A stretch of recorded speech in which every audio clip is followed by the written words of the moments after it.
माध्यमिक शिक्षा बोर्ड राजस्थान अजमेर के नियमित परीक्षार्थियों के लिए ऑनलाइन आवेदन पत्र अग्रेषित करने के दिशा निर्देश एवं नियम जारी किए जा चुके हैं। वर्ष 2023 की परीक्षाओं के लिए ये नियम है। इसको मैंने संक्षिप्त में और मुख्य नियमों पर ध्यान दिया है।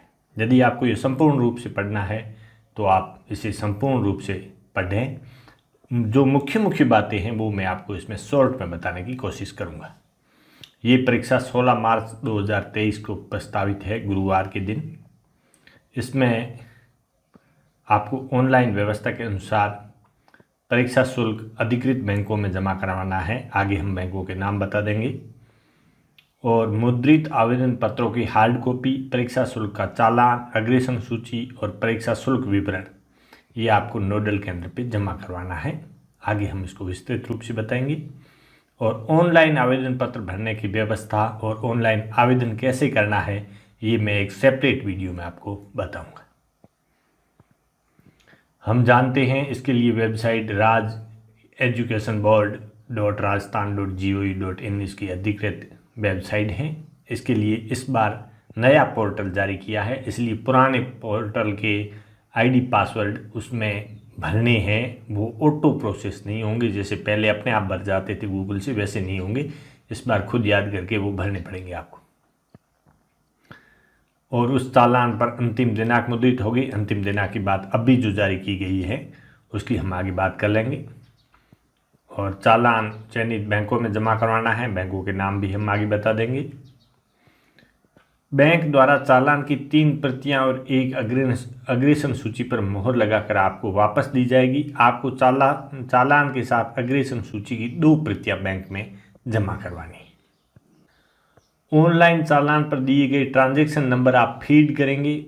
वो ऑनलाइन चालान के जो ट्रांजैक्शन नंबर हैं फीड करने के बाद आप परीक्षार्थियों के आवेदन पत्र मुद्रित करेंगे। ये मुद्रित आवेदन पत्र आपको नोडल में जमा करवाने हैं। ध्यान दीजिए, यदि आपने ट्रांजैक्शन नंबर फीड करने से पहले परीक्षार्थियों के आवेदन पत्र मुद्रित किए हैं तो वो मुद्रित आवेदन पत्र नोडल पर जमा नहीं करवाने हैं। इस बात का विशेष ध्यान रखना है।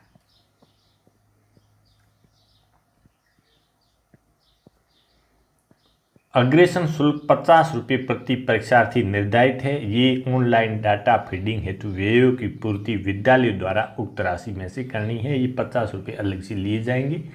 हालांकि अक्सर कई विद्यालय नहीं लेते। और ये भरने के बाद इसको नोडल केंद्र पर जमा करवाना आवश्यक है, अनिवार्य है। इसको डाक द्वारा नहीं भेजना है।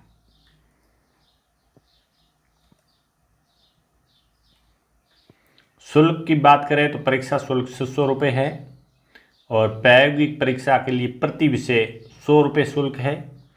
आवेदन पत्र भरने और चालान मुद्रण करने की अंतिम तिथि 9 सितंबर है। शुल्क बैंक में जमा करने की अंतिम तिथि 14 सितंबर है। और आवेदन पत्र नोडल केंद्र पर जमा कराने की अंतिम तिथि 19 सितंबर है। इन तिथियों का आप विशेष ध्यान रखें, इससे पहले ये काम पूर्ण कर लें। बैंक के नाम है भारतीय स्टेट बैंक यानी SBI, बड़ौदा राजस्थान ग्रामीण बैंक, ICICI बैंक। इनसे आप अपने ऑनलाइन ये आवेदन शुल्क जमा करवा सकते हैं। ये आपको 3 बैंक दिए गए हैं। शुल्क में छूट की बात करें तो CWSN बच्चे, दृष्टिबाधित, दिव्यांग, पुलवामा हमले के शहीद के बच्चे, वीर गति प्राप्त सैनिकों के बच्चे, अपाहिज सैनिकों के पुत्र पुत्रियां, इनको परीक्षा शुल्क से मुक्त रखा गया है। किंतु इनको टोकन शुल्क 50 रुपये जमा करवाना होगा। अब मुख्य बात, अन्य बोर्डों और विश्वविद्यालयों के अभ्यर्थियों के लिए उनका पात्रता प्रमाण पत्र वहाँ से प्राप्त करना है। ये पात्रता प्रमाण पत्र प्राप्त करना अनिवार्य है। ध्यान दीजिए, यदि बच्चा CBSE बोर्ड से, ओपन बोर्ड से या केंद्रीय विद्यालयों से, जहाँ कहीं से भी दूसरी यदि बोर्ड से आपके पास आया है तो उस बच्चे पर विशेष ध्यान देना। नहीं तो ये काफ़ी मुश्किल काम होगा और बाद में आपको कई चक्कर लगाने पड़ेंगे।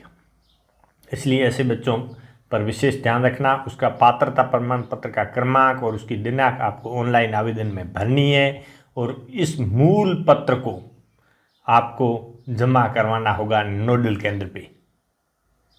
इस बात का विशेष ध्यान रखें। पात्रता प्रमाण पत्र प्राप्त करने का अतिरिक्त शुल्क 20 रुपये प्रति छात्र और ई मित्र से लेने के 5 रुपये शुल्क उसमें भी आप ले सकते हैं, यानी 25 रुपये इसमें अतिरिक्त है।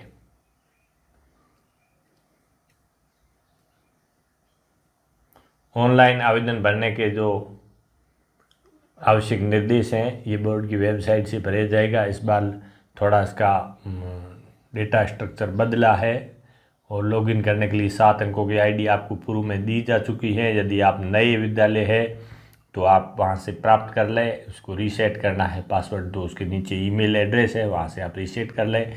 हम इसको ऑनलाइन भरने की मैं आपको अलग से सेपरेट एक वीडियो बना के दूंगा।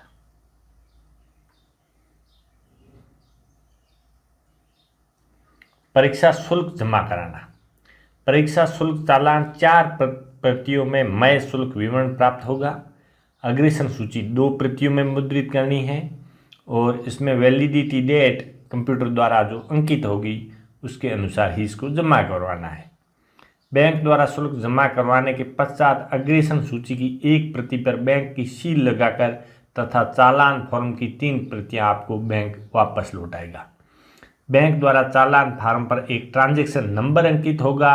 ये ट्रांजैक्शन नंबर आपको इस वेबसाइट पर भरना है। उसके बाद में विद्यार्थियों के आवेदन पत्र प्रिंट करने हैं। इन ऑनलाइन मुद्रित आवेदन पत्रों को फिर संस्था प्रधान प्रमाणित करके उस पर हस्ताक्षर करेगा और उस पर सील लगाएगा।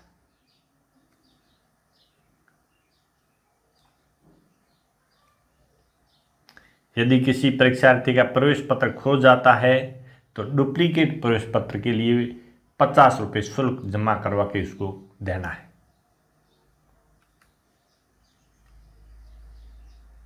ऑनलाइन आवेदन के समय कौन कौन से प्रलेख या कौन कौन से परिपत्र लेने हैं।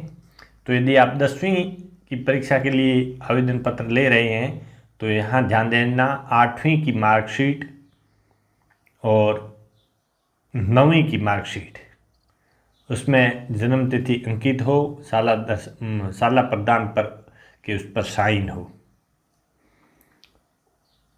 और इसके साथ गत साला की टीसी की वर्तमान साला प्रदान द्वारा प्रमाणित फोटो ये आपको साथ में लगानी है और कक्षा 10 उत्तीर्ण या अनुत्तीर्ण अंक तालिका की साला प्रदान द्वारा प्रमाणित फोटो, इनमें से जो कुछ भी है वो आपको सब साथ में जमा करवाने हैं। इसके अलावा गत साला की टीसी की वर्तमान साला प्रदान द्वारा प्रमाणित फोटो।